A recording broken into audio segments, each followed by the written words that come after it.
first place at which Jude ministered after Pentecost was at the city of Edessa within the kingdom of Armenia. How that came about is fascinating. The king of Armenia, Abgar V, was dying of a terrible illness. And he had heard about this Jesus of Nazareth who went around from town to town and village to village healing people.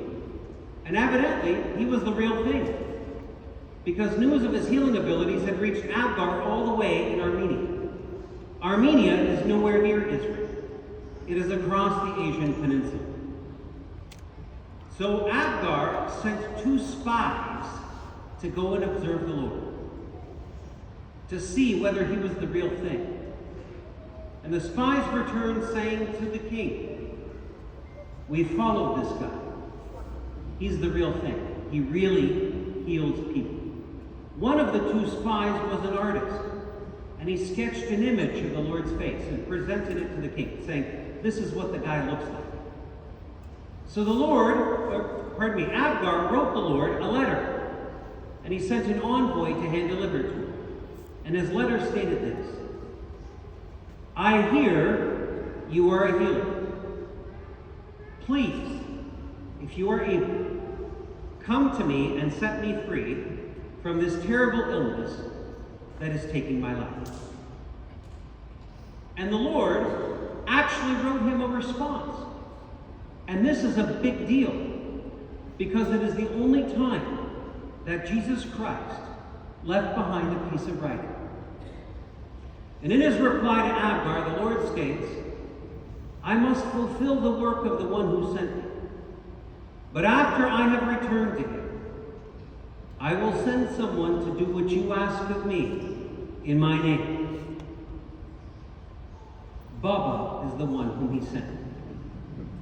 And as a pledge that the Lord would fulfill what he promises Abgar in his letter, the Lord took a cloth, pressed his face into the cloth, and the image of his holy face miraculously remained behind him. Now this is not the veil of Veronica, this is not the Shroud of Turin. Those are different miraculous images produced later, during the time of the Lord's Passion. The image of Edessa, as this image has come to be known, was the first of the miraculous images that the Lord produced of his holy face.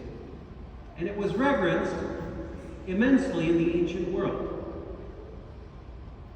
Even today, the Eastern churches, the Eastern Orthodox and the Eastern Catholic churches, have a special Mass they celebrate specifically in honor of that image, which they refer to as the Holy Mandalaya, the holy image not made by hands. And in the Lord producing this image, he reveals something of the character of God. It reveals that among the other qualities that God possesses, he is also playful. Abgar sent an artist to sketch the face of the Lord. In producing the image of Edessa, the Lord is saying to Abgar, "I can do even better than that guy." Here you go. So among all the other things one can say about God, he is also playful. The 2 letters exchanged between the Lord and Abgar, along with the image of Edessa, were kept at the archives of Edessa for centuries, and they were witnessed to by a great many of the church fathers, including the famous Saint Eusebius of Caesarea, the greatest of the ancient Christian historians.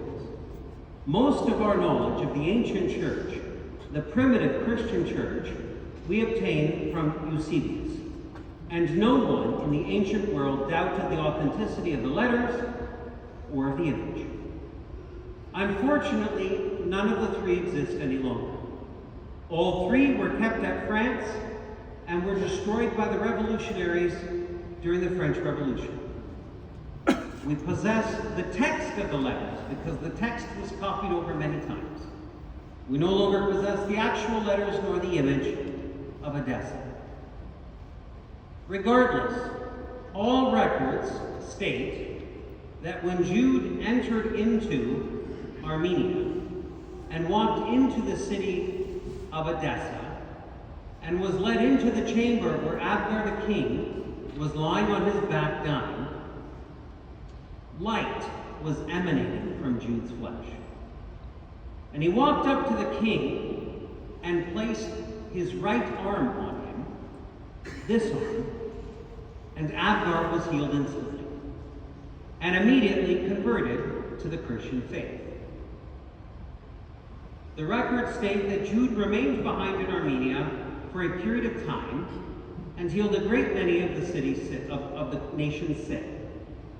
And Armenia has the glory and honor of being the first nation in history to convert to Christianity in total.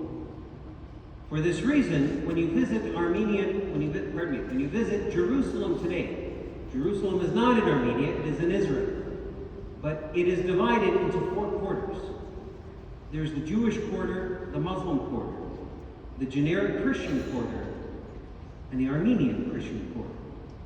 All because of the ministry of this man. Following his time in Armenia, the records pertaining to Jude get a little bit fuzzier.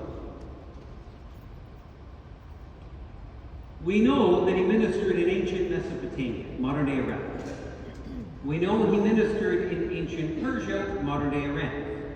And we know that he ministered within the regions of Tyre and Sidon, modern-day Lebanon. The records, however, are divided as to whether he met his demise, whether he suffered martyrdom in ancient Persia, modern-day